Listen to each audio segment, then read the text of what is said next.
It's the OCGFAM show. Viewer questions with Scott. Hey there! Bob from Oregon's Constant Gardener. Welcome to the OCGFAM show to you, my YouTube buddies. What's going on? Let me know in the comments. Social distancing, viewer questions. You're not supposed to touch your face, but I'm here home by myself, so I think I'll be okay. We're going to try and call Scott, see if we can get something going on. Stand fast. Here we go. Yeah.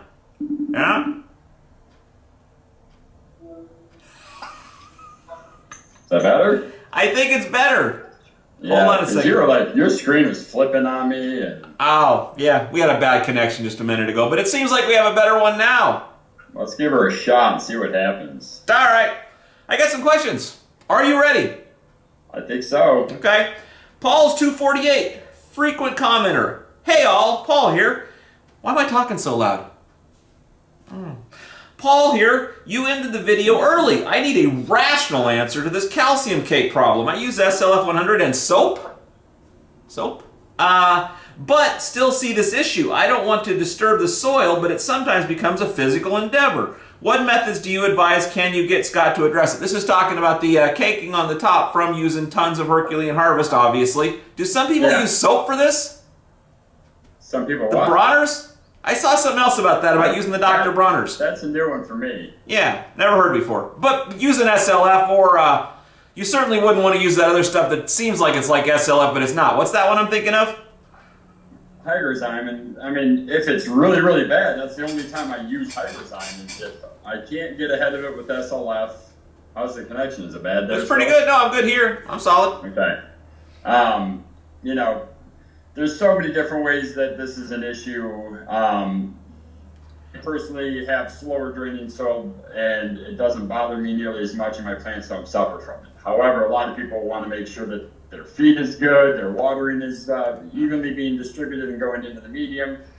In that case, SLF is great. However, sometimes if it gets ahead of us with that cake on the soil, which is a gum, it's a protein, the best answer would either be, you know, top dressing with some worm castings or some fresh compost with a little mycorrhiza, let the bacteria and fungi break down that protein gum. Or if it's getting to a point where it's just too slow at draining, that's the only time I ever really recommend Hygrozyme, because it does digest and break down that organic matter.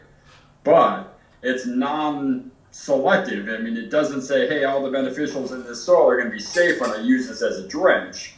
It kind of has a tendency to destroy any of the chitin on shells of beneficial bacteria or fungi, but it does break down woody material. It breaks down that protein, that gum, and helps that draining a lot faster. If you have to get to that stage of using Hygrozyme as an application to reduce this thickness or that density in the soil, just know that it would be pretty important to follow up with a fresh watering, followed by a microbial tea with some, you know, Photo Plus or some culture teas. Definitely more SLF to get that beneficial bacteria in there, and basically just a compost tea to get the life back. That would be the best bet if you really have super slow draining Herculean thick soil. What would be the downside of lightly scraping the top of the thing with a fork or something? Well, I mean, you're disturbing the... I personally have done it because I just get frustrated and I need to drain it. So I have no problem ripping that top, sprinkling more mycorrhiza on there, and letting that fungi create that web of root mass on the surface of the soil. A lot of people don't want to disturb that surface of the soil because that's where many of those little feeder roots are living, in that top section. So I understand people not wanting to scratch that up and rip it up. The one thing, being a guy who used to do a lot of bonsai work, is when you prune roots or trim roots or, you know, cut the roots, that promotes more root growth. They tend to want to branch from that. That's why there's air pruning pots. That's why we use fabric pots or those. Did your face just freeze like that, or did you hold it that long? I don't know, but your face is freezing on my end too a little bit, but your audio is still coming through fine. All right, well, then I'll just hold this page out of the tank, and it would just go from there. So yeah, Hygrozyme would help a lot, and the people why people don't like to disturb that top surface is they're afraid they're going to damage the root system. If you're in a 15-gallon much off the root surface, not going to damage your pot. Okay, so some people are concerned about that. You personally are not concerned about it, that it's a different stroke situation. It's a little bit of a different stroke situation. Okay, okay. Yeah. Tim Baker.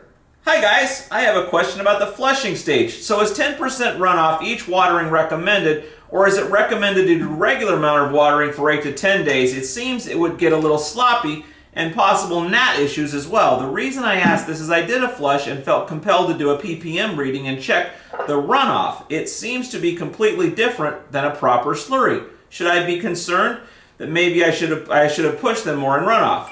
So two issues here, one with doing the runoff slurry and the other with the runoff. Is the runoff slurry of any use to you? Well, it's not a slurry at all. It's just what you pushed out of the bottom. I mean, there is a use. It tells you how much you've pushed from the top of the soil to the bottom of the container of the soil, and then that leaches out, and that's like this heavily concentrated, my plants didn't use nutrient that is being pushed out, or the excess salts from digestion being pushed out. You can't, I mean, it's not necessarily, your plants aren't necessarily eating what's at that bottom level that's being pushed out. So if you are pushing out at 1,200 to 1,500 parts per million, but you're feeding in at 500 parts per million, that's what the plants are actually consuming. If your slurry is showing that 300 to 500 parts per million, that's what your plants are eating from. Everything else is just being pushed down to that bottom section. Now, a lot of people, every single watering and feeding, they water to run off, they push that off the bottom, and that there's nothing wrong with that by any means. It keeps the soil nice and clean, it keeps that balance nice, but it also, it reduces the frequency that you can feed and offer moisture to the plant, because when you oversaturate the soil to push that much out the bottom, then you have to pretty much wait for it to dry up or get to a moisture content to where it's safe to feed again, so you're not dealing with a muddy situation. I personally like to give them less volume more often, and when I do a Herculean flush as my feed flush, I'll do that with a substantial amount of runoff to tie everything up and push it all out, so that way my next feedings are pretty clean and pretty available for the plant to absorb.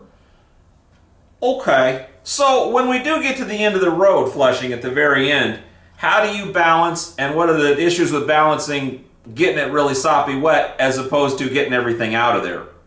What do you mean at the end of the road? Well, when you're flushing at the end, is that what he's talking about? Flushing at the end of life cycle? Well, if you're at the end, you should have a root mass that's completely filled up your container, so getting muddy won't be a problem because you don't have a lot of soil left. At the beginning, by doing that, you have so much soil and so little root mass that the soil overhydrates, and then you get that mud.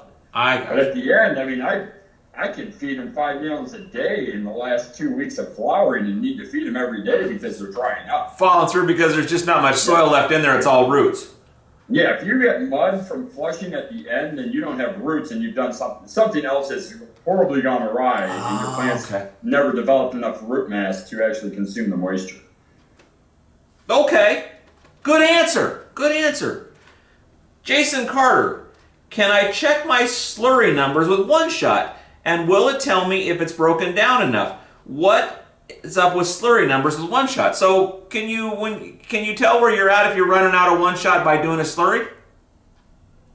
I mean, you can get a sense if you've done a lot of one-shot grows and have a sense of a pattern, but a brand new guy out of the gate, probably not. Sorry, reading text now. So basically, because one shot is a meal, it's in meal form, it's not going to register as a high ppm with every single slurry. As it's releasing those parts per million, and that's what the plants are accessing. But if you just are doing a quick slurry, you're going to see elevated slurry numbers, but they shouldn't be like 1,600 one day and 400 the next day because it's a constant slow release. It's getting more of a pattern of understanding how the slurries are working with the one shot by doing it a little more frequently, not all the time, but like in your first run, figuring out how those slurry tests read every time you take it versus how much one shot you put in.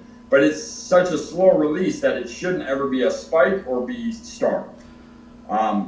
to decide whether or not you need more one-shot from a slurry test, that's a little tougher. The only way you can really tell is if you've been constantly feeding, seeing a 300 to 500 or a 400 to 600 slurry number from having one shot in there, and then all of a sudden it's 200, then you know that they probably need more. Okay, so you would see some variance in the slurry as you're getting to the end of the road with that one shot. Yeah, I mean, as it runs out, the ppms will reduce, but when it's really strong in there, it's not going to be like 1,500 parts per million because it's slowly. It's never gonna. So you can see it. Okay. We say, yeah. So if I was my first, if I know my one shot, I'm dialed in, I know how it works. Would I be doing like half of it at the start and half of it halfway through? And then if I'm not knowing it, I would do half at start and then a quarter and then another quarter or something? Is there some kind of scenario to that? There are many scenarios. I mean, the problem is if whatever we define right now will be the answer. The problem there is that I have a 16-week autoflower. I've got a 22-week, photo period plant. You have to understand what you're growing, how it grows, and the amount it eats. So for an outdoor plant, I would say, I would early spring throw in about half of it right into the mix. The plant grows into it. They're consuming it. Once I start to see that transition or the plants are getting ready to sit down for flowering, throw the other half, mix it into the top third of the potting soil, let that go in, and then that would be my whole season. Okay. But if you didn't know your stuff, might you go a couple more like safety feedings or just learn it as you go? I don't know what I'm even saying really.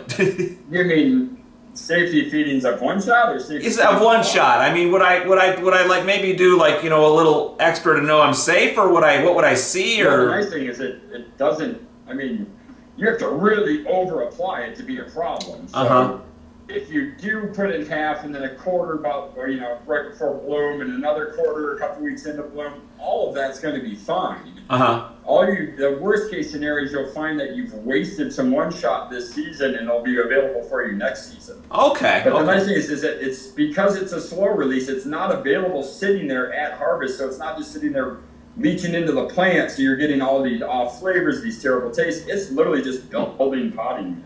I mean, it's building that biology in the soil, it's building the microbials in the soil by feeding them. So it can be moved from one season to the next if you over apply this season. So this is maybe a dumb question, maybe not. So when I'm growing and I want to be kind of starving it out at the end, like I do with a bottle feeding kind of situation, could I apply one shot too late in the game, or will it? Yeah, I mean, you could see less of that fall colors and that end transition, but you shouldn't see. Usually when we get that bad flavoring, it's usually because of the nitrogen of our meals and stuff. So you're getting more of that chlorophyll taste and the photosynthetic taste. And that's usually because of all the biggest nitrogen we use in that is feather meal. It's not something that's readily available and releasing at a super fast rate. So you're not going to get a constant nitrogen taste at the end. So, you applied it in the 4th week by accident. The things are staying a little bit more green than normal at the very end, but you're still not going to taste that horrible chlorophyll taste. Okay. Super helpful. State Road 84. Statey, what's going on? Hey, Bob. Doing well here in SE. SE? Southeast. Southeast, okay. SE, either that or... That's no state I can think of. Salisbury. South Carolina. One shot question. Gonna cruise right into another one after this one. How much one shot per... Nice. Where'd you get that? From Jesus. Jesus. That's kind of cool. Newton sent it to me. Who made that? We don't know? Some lady that Newton knows. Nice. Yeah. Nice shirt. Yeah. How much one shot per 5... What? Okay, go ahead. I lost you for a second. Oh, okay. So this is, he's trying to make his own... Oh. Hold on a second. That's the boss. What did she have to say? I don't know, I hung up on her. Ah! Because you faded. So let's talk about 4-shot. That's what this question is going to lead to. Is 4-shot coming out? Do it again. You got lost on that one. Is 4-shot coming out? Going to be a while now. Is that slowed down? Well, it's in the process of registering. Some states are a little slow right now because of this COVID crap. So getting that registration all the way through every state's been a little difficult this last few months. But it's in the process. It should be soon, I would imagine. So can someone largely make their own 4-shot with number 4 and then 1-shot? Yeah. Yep. And how would that go? Basically, we're mixing it in, so it's about 25 pounds per yard. So per 18 bags of potting mix, just throw in 25 pounds. So mix it in nice and evenly. So 1 bag of number 4, how much is in there? Maths. It's a secret? I'll let it go. I'm trying to get better connection. Oh, okay. It's not very good. Maybe you can just camp out by the server. That's what I'm going to do. Sit here by radiation flats and see what happens. Nice. All right. So how much 1-shot do you throw into a bag of number 4? Well, it's about 25 pounds per yard. So you can... So 18 bags. So it's about 1 3/4 pounds. Okay. 1 3/4 pounds, maybe 2. So half a small bag, or yeah. How much is it? What's it? Hold on. Hold on a second. I'm coming back.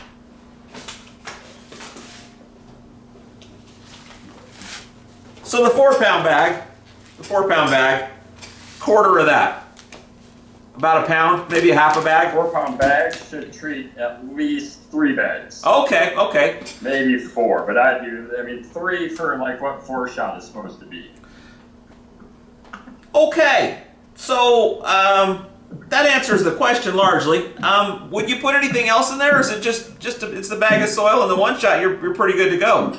Maybe some mycorrhiza? At Axis, we throw in some extra diatoms and that kind of stuff. I got you. Then I'm just giving you the recipe to something that's going to make you money and not me. Yeah, it's not it's there's more to it than that, but someone at this point, because he's just asking how much 1-shot to put in a bag. What's up? What's up? Patrick was my right arm for the last 3 weeks. What's he doing right there? Getting ready to ship all this stuff out. Oh, wow. And that. Maybe we'll get to see the plastic wrapper machine going at some point. Maybe we'll get to see the plastic wrapper machine going at some point. That'd be a heck of a day, wouldn't it? Yeah, it would. So, okay, so how much 1-shot per 5 gallons number 4? Any other amendments are beneficial? So, the beneficials are always something good. But teas, Cotoplas, whatever. But you wouldn't add those into the soil. You could just to get that started to be activated. Okay, so maybe you would. All right. Then when are you going to go in with the bottles? Well, it's so gentle, you can start whenever, but I usually give it a few weeks just to let that break down, and maybe I'll hit it with some Gaia, some Zeus, and Hurt just to keep the microbes super happy, but yeah, probably, for the autoflower guys, they usually will wait until they see the first sign of flowers. Okay. Then they'll jump in on it. So, for the most part, when I'm doing a soil, or I'm doing a super soil or a rich soil or a 1-shot in my soil, I'm trying to avoid feeding until I get into bloom with bottles. Is that the idea behind this, or? That's what a lot of people's idea is behind it. So that seems dumb.